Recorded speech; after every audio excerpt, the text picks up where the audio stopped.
2018 성령 강림이라는 주제로 우리는 성령 하나님께서 신자인 우리들 속에서 어떤 일을 행하시는가라는 것을 함께 살펴보고 있습니다. 오늘은 그 세 번째 시간입니다. 하나님께서 우리에게 소원을 주시고 행하시는 성령 하나님이시다라는 이 제목으로 우리가 함께 이 시간 하나님의 말씀의 은혜를 나누려고 합니다.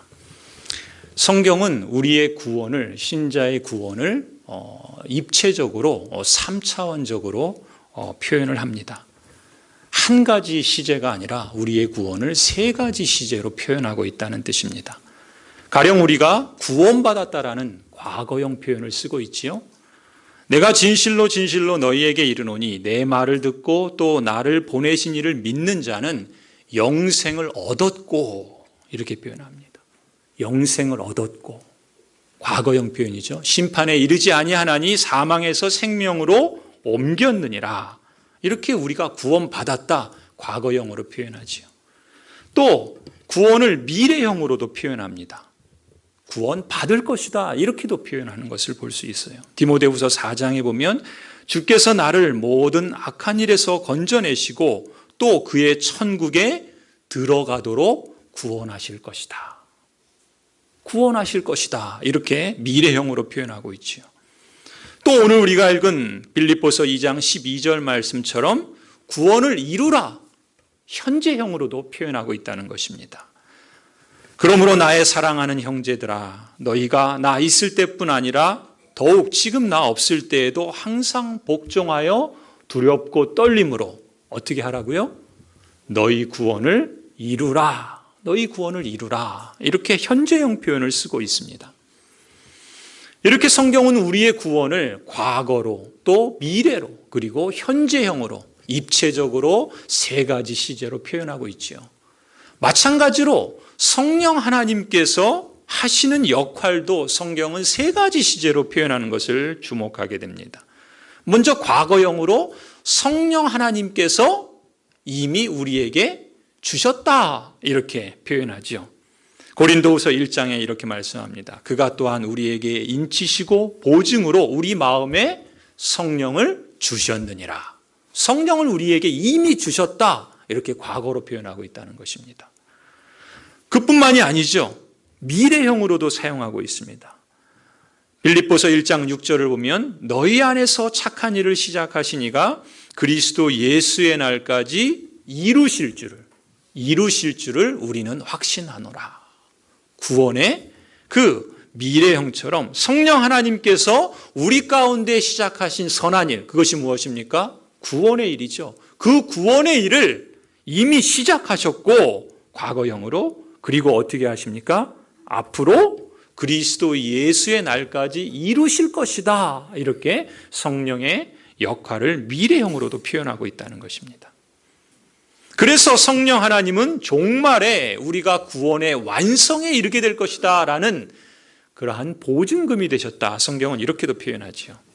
그래서 이제 오늘 우리가 읽은 본문 2장 12절에 보면은 구원을 말할 때도 너희 구원을 이루라, 이렇게 말씀하신 이후에 바로 다음 절 13절을 보면 어떻게 말씀하십니까? 여러분 성경을 한번 보시겠어요? 우리 13절을 같이 한번 읽어볼까요? 같이 읽습니다. 시작. 너희 안에서 행하시는 이는 하나님이시니 자기의 기쁘신 뜻을 위하여 너희에게 소원을 두고 행하게 하시나니. 아멘. 너희 구원을 이루라, 우리의 구원을 현재형으로 표현하고 나서 바로 이어서 13절에서 무엇이라고 말씀합니까? 너희 안에서 행하시는 분은 누구시라고요? 하나님이시다. 하나님께서, 성령 하나님께서 지금 행하고 계신다, 이렇게 말씀하고 있지요. 그뿐만이 아닙니다. 그 성령 하나님은 자신의 그 기쁘신 뜻을 위하여 우리에게 소원을 두고 행하게 하신다. 신자인 여러분 안에 지금 현재 일하시고 역사하시는 분이 바로 성령 하나님이십니다. 우리와 함께 하시는 분이 성령 하나님이실 뿐만 아니라 우리의 삶에 적극적으로 동참하시고 또 우리의 길을 인도하시고 그 길을 이루어 가시는 바로 그분이 성령 하나님이시다. 성경은 우리에게 이렇게 가르치고 있다는 것입니다. 그런 점에서 이 빌립보서는요, 이 성도들에게 구원의 현재형을 강조합니다. 오늘 우리가 읽은 본문이 그것입니다. 12절에서 사랑하는 자들아 너희 구원을 이루라. 현재형을 우리에게 권면하고 있죠. 그뿐만이 아니에요.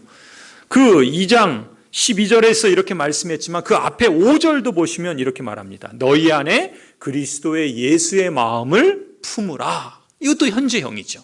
또 그 1장 27절도 보시면 이렇게 말합니다. 너희는 그리스도의 복음에 합당하게 생활하라.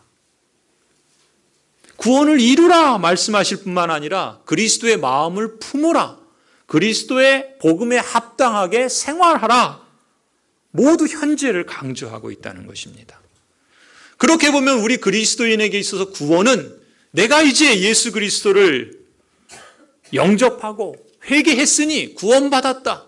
이제 나는 천국은 따놓은 당상이다. 이렇게 한순간으로 한 포인트로 끝나는 것이 아니라는 것이죠. 구원은 매일매일의 삶의 여정이라는 것입니다. 마라톤을 42.195km 달린다 그러죠. 마치 인생의 여정, 구원의 그 과정을 성경은 이 마라톤의 여정과 빗대어서 이해할 수 있습니다. 우리의 구원의 여정을 첫 출발점으로 시작점이 있을 뿐만 아니라 우리가 달려가야 할 42.195km라고 하는 이 신앙의 여정이 있고 그리고 영광에 이르게 될 영원한 나라에 이르게 될 결승점이라는 목표가 있다는 것이죠. 그런데 이 빌립보서는 우리 구원의 현재형을 강조하고 있다는 것입니다. 그래서 너희 구원을 이루라. 너희 구원을 이루라. 이렇게 말씀합니다. 그렇다면 성도 여러분, 우리는 우리의 구원을 어떻게 이루어갈 수 있을까요? 여러분은 여러분의 구원을 어떻게 이루어 가십니까? 빌립보서에서 하나님의 말씀은 우리에게 두 가지를 강조합니다. 첫 번째는요, 하나님이 하신다는 것입니다. 우리의 구원을 어떻게 이루어가는가? 성경이 우리에게 선언하는 바는 하나님이 이루어 가신다. 하나님이 하신다라는 것을 먼저 우리에게 강조해 주십니다. 13절 말씀을 우리가 자세히 한번 살펴보도록 하십시다. 너희 안에서 행하시는 이는 하나님이시니 자기의 기쁘신 뜻을 위하여 너희로 소원을 두고 행하게 하신다. 너희 안에서 행하시는 분이 하나님이시다 이렇게 표현하고 있죠. 신자의 인생을 주도하시는 분이 계시다라는 의미이지 않겠습니까? 하나님은 우리 인생의 주인이실 뿐만 아니라 우리 인생을 이루어 가시고 인도하시는 분이시다. 그래서 여러분의 구원을 이루어 가시는 분은 바로 성령 하나님 자신이다. 성경은 이렇게 말씀하고 있습니다. 두 번째, 자기의 기쁘신 뜻을 위하여 이렇게 표현하고 있습니다. 이것은 하나님이 우리 안에서 우리의 구원을 이루어 가시는, 우리 안에서 행하시는, 역사하시는 그 이유를 밝히는 대목이죠. 그 이유가 무엇입니까? 왜 하나님께서 우리 안에서 역사하십니까? 왜 하나님께서 우리 안에서 구원을 이루어 가십니까? 무엇 때문에요? 하나님의 기쁘신 뜻을 위해서라. 그렇게 말씀합니다. 그리고 세 번째 구절, 너희로 소원을 두고 행하게 하신다. 이건 하나님이 일하시는 방법을 말씀하고 있는 겁니다. 하나님께서 우리의 구원을 이루어 가십니다. 어떻게요? 우리에게 소원을 주시고 그 소원을 행하게 하시는 방법으로 이루어 가신다. 이렇게 말씀하고 있는 겁니다. 하나님은 우리 안에서 일하십니다. 그 하나님은 하나님의 기쁘신 뜻을 위해서 일하십니다. 어떤 방식으로 일하시는가? 하나님은 여러분의 마음에 어떤 소원을 주시고 그 소원을 이루어가는 그런 방식으로 일하신다라는 의미입니다. 성령 하나님은 성도 여러분 속에서 역사하십니다. 하나님은 기꺼이 여러분 마음속에 어떤 소원을 주십니다. 왜요? 하나님이 기뻐하시는 뜻을 이루기 위해서요. 그래서 하나님께서는 여러분에게 그 소원을 주실 뿐만 아니라 그 소원을 이루고자 하는 의도도 주시고 그것을 이룰 수 있는 능력도 주시고 그것을 친히 이루어갈 수 있도록 역사하시는 분이시다. 그분이 바로 성령 하나님이시다라는 것입니다. 이런 방식으로 신자인 우리들이 구원을 이루어가도록 역사하시는 분이 바로 성령 하나님이십니다. 여러분의 이해를 위해서 가령 저의 경우를 예로 들어보겠습니다. 저의 삶과 저의 인생 여정 속에서 그리고 제가 하는 이 사역을 통해서 하나님이 제게 주신 소원이 있습니다. 저는 그 소원을 삶을 회복하고 사람을 기우고 사랑을 실천하는 것이다. 이렇게 그렇게 표현하고 또 그렇게 정했습니다. 저는 이것이 하나님께서 저에게 주신 소원이라 그렇게 믿고요. 또 하나님께서 그 소원을 제게 주셔서 그것을 이루어가도록 일하시고 또 앞으로도 일하실 것이다. 저는 그렇게 기대합니다. 지금부터 한 10년 전에 2008년이죠.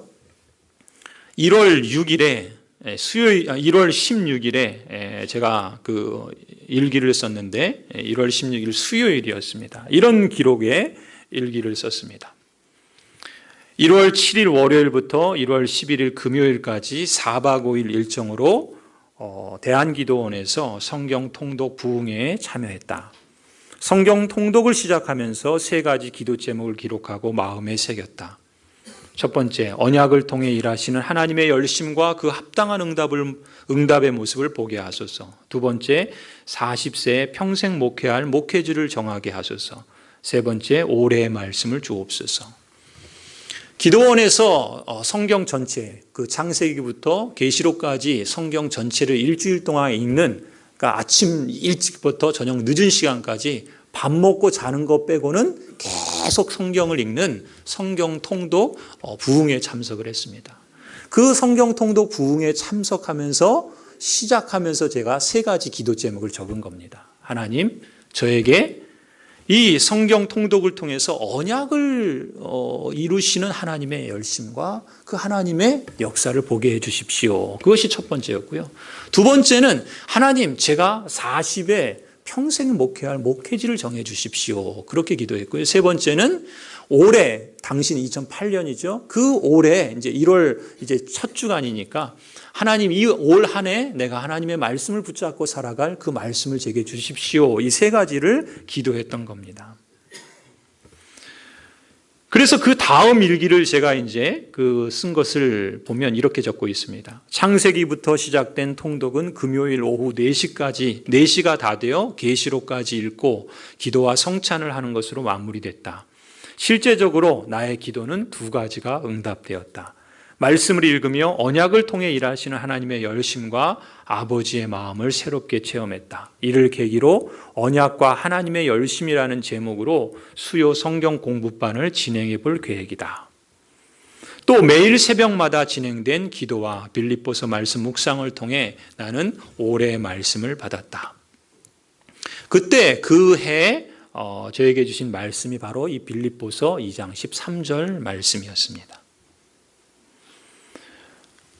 그 당시 제가 기도했던 그 2가지를 하나님께서 응답해 주신 것이죠. 첫 번째 기도와 세 번째 기도였습니다. 그런데 2번째 기도, 40에 목회할 목회지를 정해 주십시오라고 하는 기도는 어떻게 되었을까요?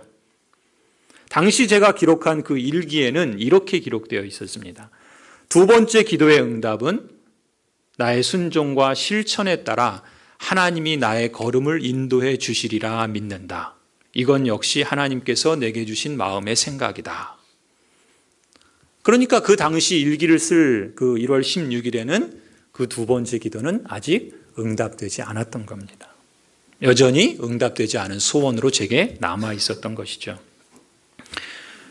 그런데 1년 6개월이 지난 후 2009년 6월 15일 제가 또 일기를 쓴 것을 보니까 그때는 제가 만 40세가 되었던 해이고 그리고 그 해가 아직 끝나지 않았을 때였습니다. 그때 제 일기에 그렇게 기록을 했습니다. 제가 만 40세가 되고 그 해가 채 끝나기 전에 하나님께서 저를 토론토의 한 이민교회 담임 목사로 저를 인도해 주셨습니다. 1년 6개월 후에 그 기도가 이제 응답이 된 것이죠. 그 과정을 이야기하면 사실 저의 계획이나 저의 생각이 아니라 정말 기적 같은 방법으로 전혀 제가 생각하거나 계획하거나 뜻하지 않은 그런 방법으로 저에게는 그것이 정말 하나님이 일하셨다라고 하는 그 확실함을 볼 수 있는 그런 방법으로 저에게 응답해 주셨습니다. 사실 그걸 다 말하기에는 시간 관계상 어렵고요. 제가 여러분에게 강조하고 싶은 것은 그것입니다.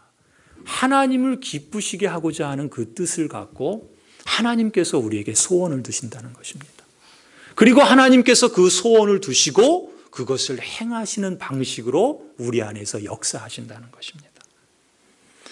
하나님께서 말씀하신 대로 친히 정말 제 인생에 놀랍도록 하나님께서 인도자가 되어주셨다는 것을 저는 실감하고 그 하나님을 찬송하지 않을 수 없었습니다. 사실 제가 고향 제1교회로 또 부름을 받고 또 이곳에서 설교를 하며 지난 2년 동안을 목회하게 된 것도 사실 하나님의 인도하심이 있었습니다. 그것을 지금 제가 다 말할 수는 없고요. 앞으로 이제 나중에 시간이 되면 그때 제가 말할 수 있는 기회가 있으리라 봅니다.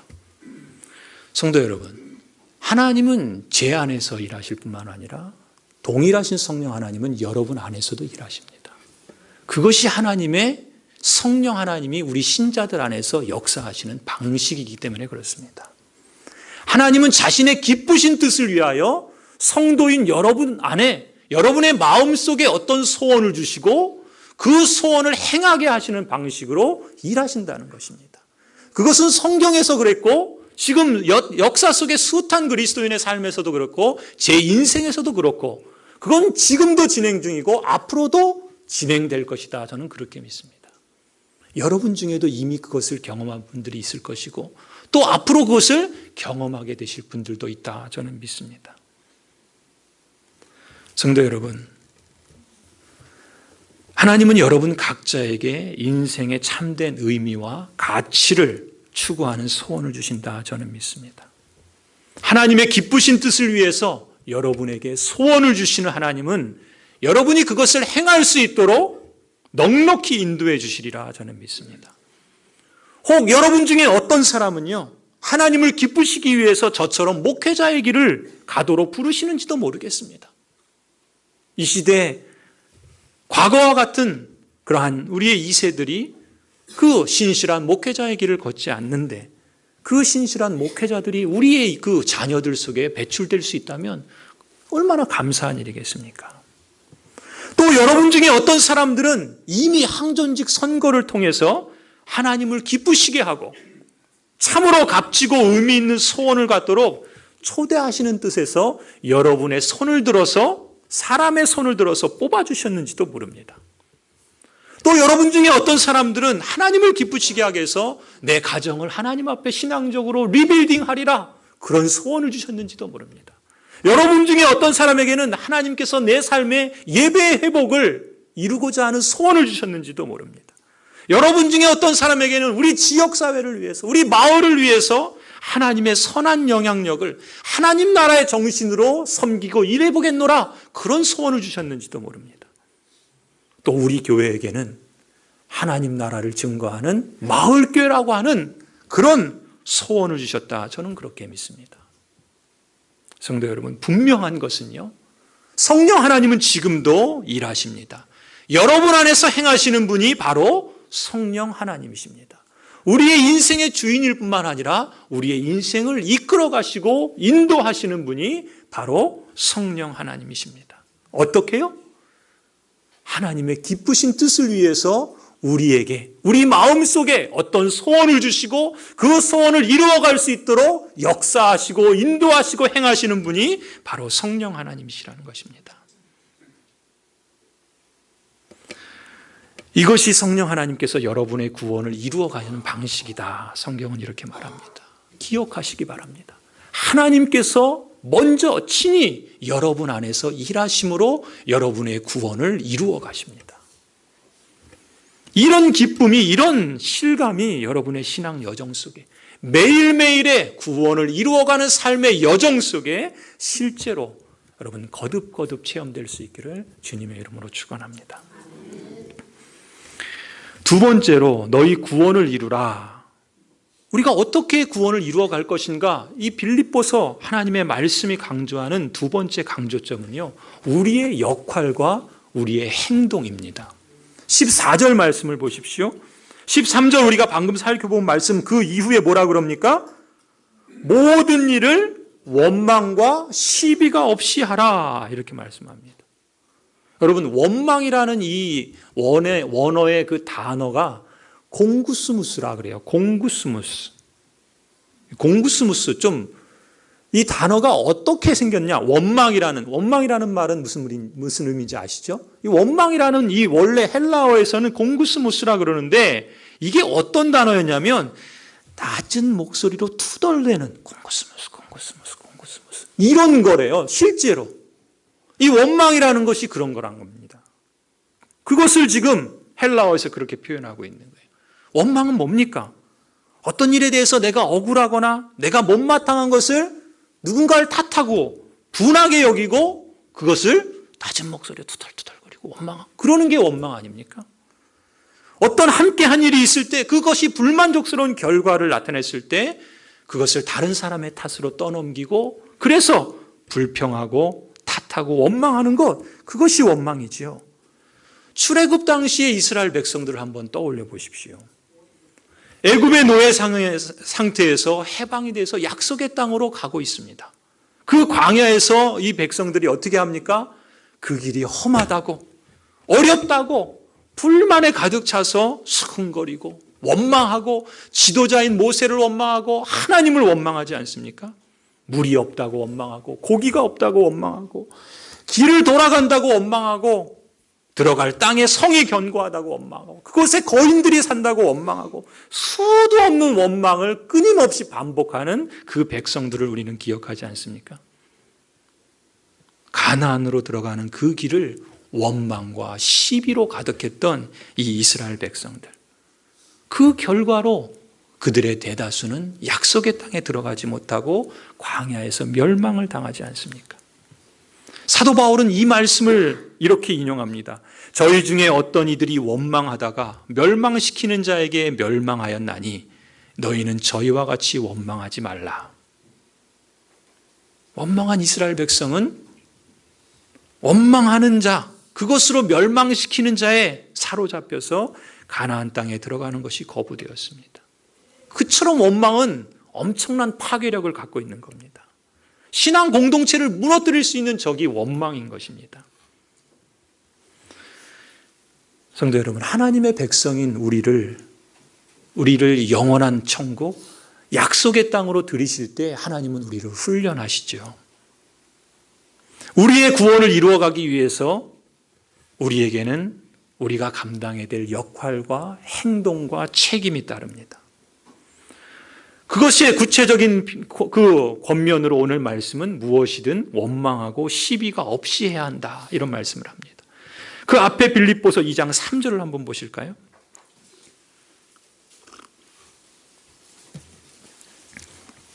빌립보서 2장 3절, 우리 2장 3절 말씀, 3절 4절을 우리 같이 한번 읽어보십시다. 시작. 아무 일에든지 다툼이나 허영으로 하지 말고 오직 겸손한 마음으로 각각 자기보다 남을 낮게 여기고 각각 자기 일을 돌볼 뿐더러 또한 각각 다른 사람들의 일을 돌보아 나의 기쁨을 충만하게 하라. 아멘. 어떤 일을 하든지 다툼이나 허영으로 하지 말라 그럽니다. 겸손한 마음으로 다른 사람을 더 높게 여기고 자기 일을 돌아볼 뿐만 아니라 다른 사람의 일을 돌보아서 나의 기쁨을 충만하게 하라, 이렇게 말씀합니다. 에베소서 4장 2절에서도 이렇게 말씀합니다. 너희가 부르심을 받은 일에 합당하게 행하여 모든 겸손과 온유로 하고 오래 참음으로 사랑 가운데서 서로 용납하고 평안에 매는 줄로 성령이 하나 되게 하신 것을 힘써 지키라. 여러분, 지난 목요일에 우리 실버대학 야외 활동으로 우리 그 참전비에 근처에 있는 관산동으로 쑥을 캐러 갔습니다. 우리 여러 어르신들이 여기저기 흩어져서 쑥을 듬뿍 캐오셨어요. 얼마나 많이 캐오셨는지 아마 여러분 머지않아 우리 먹을 수 있나요? 오늘 먹나요? 예, 여러분 얼마나 복받은 분들입니까? 예? 우리 어르신들이 그렇게 뜯어온 쑥을 이제 먹게 됩니다. 근데 여러분들이 이제 쑥을 듬뿍 뜯어 오셨는데, 캐오셨는데 또 몇 분은 이제 앉아서 거동이 불편하신 분들은 앉아서 또 이제 캐온 그 쑥을 다듬었습니다. 이 다듬을 쑥만 해도 상당히 많았어요. 참 저도 오래간만에 그 많은 쑥을 보니까 너무 좋더라고요. 먹을 걸 생각하니까 막 더 흐뭇하더라고요. 저기 쑥 버무린 거 있잖아요. 그거 저희 어머니가 그 해주신 거 참 너무 맛있게 먹었던 기억이 있는데, 제가 무슨 얘기하다 여기로 갔죠?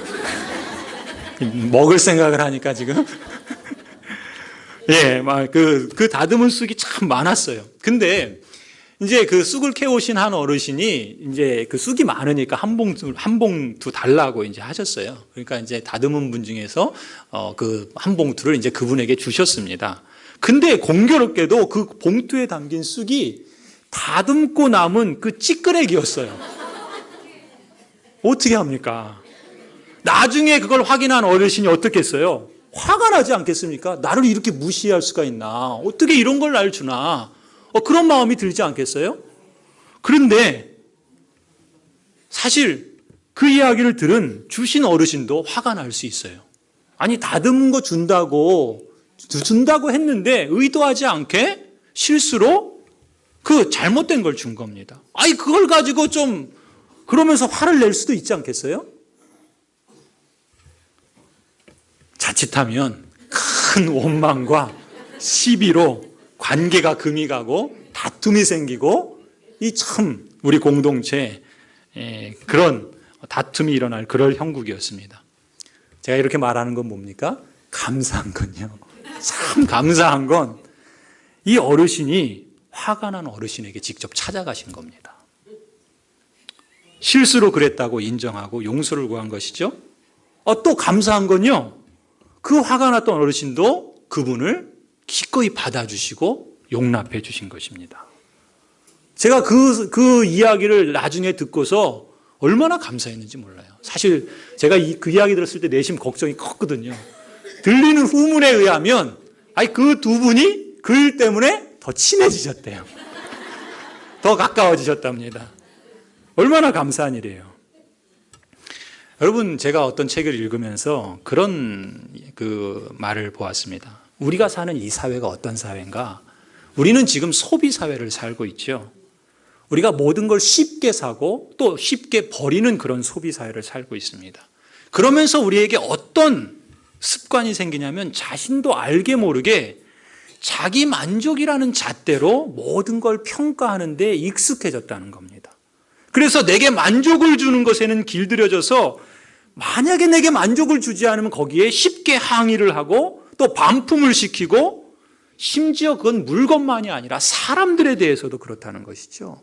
뭔가 그 사람과의 관계가 내게 유익을 주는 것 같으면 지속을 하지만 도움이 안 되는 사람, 아니 유익이 안 되는 그런 물건 같으면 그냥 쉽게 청산해버리고 철저히 무관심하게 사는데 익숙한 그런 사회를 우리가 살아가고 있다 그럽니다. 이런 문화 속에 살면서 그분이 얘기하는 건 그거였어요. 그리스도인들도 알게 모르게 거기에 익숙해졌다는 것이죠. 자기 이익이라는, 자기 만족이라는 잣대로 사람을 평가하고 또 이 세상의 일들을 평가하는 데 익숙해질 수 있다는 겁니다. 이런 예를 들어요. 예배를 드리면서 이 예배를 자기 만족이라는 잣대로 평가를 하면 어떻게 됩니까?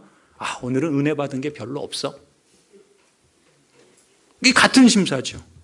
또 성도의 관계도 우리 젊은이들 페북이나 깨톡이나 뭐 이런 거 하는 것처럼 마음에 들면 거기에 막 공감 막 이렇게 막 누르고, 마음에 안 들면 어떻게 합니까? 그냥 나가버리고 또 악플 달고 또 무시하고.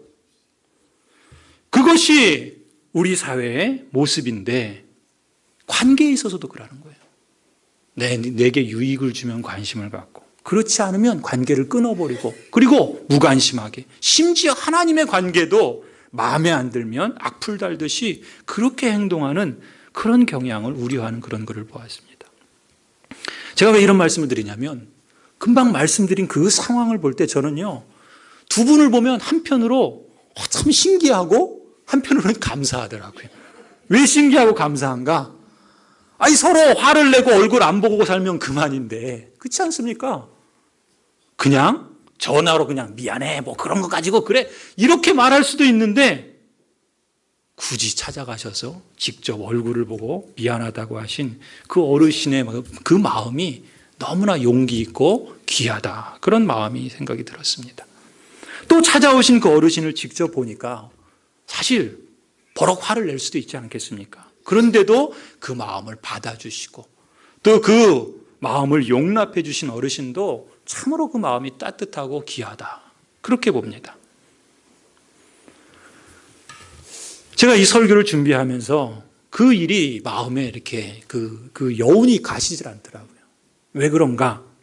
이 두 분의 마음 속에 저는 진실로 성령 하나님께서 역사하시고 일하셨다. 그 마음이 든 겁니다. 성령 하나님이 함께 하신다는 것을 구체적으로 이렇게 보여주셨다라고 하는 것을 느낀 겁니다. 그래서 너무 감사했습니다. 찾아갈 마음을 가지신 것도 용납하는 마음을 가지신 것도 성령 하나님께서 두 분의 마음에 그런 선한 소원을 주시고 그것을 행하게 하신 것이다. 저는 그렇게 믿습니다. 이런 마음과 이런 구체적인 행동이 바로 에베소서 4장 2절 말씀 그대로 순정하는 거라 봅니다. 뭐라 그럽니까? 에베소서 4장 2절에 너희가 부르심을 받은 일에 합당하게 행하여 모든 겸손과 온유로 하고 오래 참음으로 사랑 가운데 서로 용납하고 평안에 매는 줄로 성령이 하나 되게 하신 것을 힘써 지키라. 그래서 서로 화해하시고 더 가까운 친구가 되어주셨다는 것이 하나님의 그 소원을 따라 행할 때 그것으로 인해서 주시는 복이 있다는 것이죠. 그렇지 않았으면 오히려 관계가 깨지고 더 어려움이 있었을 텐데 오히려 그 일을 통해서 하나님은 선한 일을 이루실 뿐만 아니라 오히려 더 복된 열매들을 맺게 하신다는 것입니다. 하나님께서 역사하신 겁니다. 그분들의 그 마음 속에서 일하신 것입니다. 오늘 본문에 이렇게 말씀하시죠. 너희 안에서 행하시는 이는 누구시라고요? 하나님이시니 자기의 기쁘신 뜻을 위하여 너희에게 소원을 두고 행하게 하시나니 모든 일을 원망과 시비가 없이 하라. 여러분 그 다음 구절을 주목해 보십시오. 15절입니다. 제가 보다 선명하게 여러분이 이해할 수 있도록 새번역 성경으로 읽어드리겠습니다. 15절을 보시면서 한번 들어보십시오. 그리하여는 뭡니까? 너희 안에서 행하시는 이는 하나님이신데 하나님께서 기쁘신 뜻을 위하여 여러분에게 소원을 두고 행하시는데 근데 우리의 목과 역할은 뭐라고요? 모든 일을 원망과 시비가 없이 하라 그렇게 말씀하십니다. 그러면 그리하여 여러분은 흠이 없고 순결해져서 구부러지고 뒤틀린 세대 가운데서 하나님의 흠없는 자녀가 되어야 합니다. 그리하면 여러분은 이 세상에서 별과 같이 빛날 것입니다. 성도 여러분, 그리스도인이 이 세상에서 별과 같이 빛나는 것은 무엇입니까? 바로 이 하나님이 우리 안에 소원을 두시고 그것을 우리가 실천할 때, 그래서 우리가 흠이 없고 순결한 사람으로 이 세대는 비록 구부러지고 뒤틀린 세대이지만 하나님의 흠없는 자녀가 되어서 오히려 이 세상의 어둠 가운데 작은 빛을 비추며 하나님의 그 백성으로서 별과 같이 빛난다 말씀하십니다. 성도 여러분, 여러분이 그리스도 안에서 겸손과 온유로 서로를 오래 참으시는 것, 서로를 용납하고 서로를 이해하고 서로를 용서하는 것, 성령께서 이미 하나 되게 하신 그 하나님의 뜻을 힘써 지켜나가는 것, 하나님을 기쁘시게 하기 위한 소원을 품고 그것을 이루기 위해서 성실함과 신실함으로 실천하는 것, 이런 것들을 통해서 여러분은 여러분의 구원을 오늘 현재라고 하는 이 삶의 순간순간 이루어가는 것이다. 여러분이 이러한 마음과 행동으로 실천할 때 여러분은 정말 이 구부러지고 뒤틀린 세대 가운데에서 흠이 없는 순결한 거룩한 하나님의 자녀가 되어가는 것입니다. 그리하면 여러분은 이 세상에서 별과 같이 빛날 것입니다. 사랑하는 성도 여러분, 두렵고 떨림으로 여러분의 구원을 이루어 가십시다. 영원한 나라를 사모할 뿐만 아니라 지금 이곳에서 우리의 삶의 자리에서 교회에서 가정에서 일터에서 이 지역사회에서 하나님의 나라를 이루어 가시길 바랍니다. 참으로 성령 하나님은 여러분 안에서, 여러분 속에서 행하시는 하나님이시요, 성령 하나님은 우리 공동체 안에서 우리들 가운데 일하시는 하나님이십니다. 그 하나님은 오늘도 여러분에게, 우리 공동체에게 마음의 소원을 주시고 그 소원을 행할 수 있도록 인도해 주십니다. 여러분이 하나님을 만나면서 여러분에게 주셨던 사명이 무엇이었는가를 다시 한번 기억해 보시기 바랍니다. 아니, 아직 그 사명이 무엇인지 찾지 못하신 분들은 우선 하나님, 내게도 그 사명이 무엇인지 그 소원을 주십시오라고 간구하시기 바랍니다. 하나님 앞에 우리의 마음을 새롭게 하는 데에는요, 은퇴가 없습니다. 주님의 부르심을 받을 그날까지 우리는 늘 우리의 마음을 새롭게 함으로 하나님이 우리 안에서 일하실 수 있도록 믿음의 길을 선택하며 나아가야 합니다. 하나님은 얼마든지 믿음의 길을 선택하는 여러분들 속에서 때로는 어렵고 힘들고 때로는 칠흑 같은 어둠 속에서도 소망이 없어 보이는 그 상황 속에서도 새로운 길을 여시고 새로운 일을 행하시고 새로운 역사를 이루어 가시는 분이 바로 성령 하나님이십니다.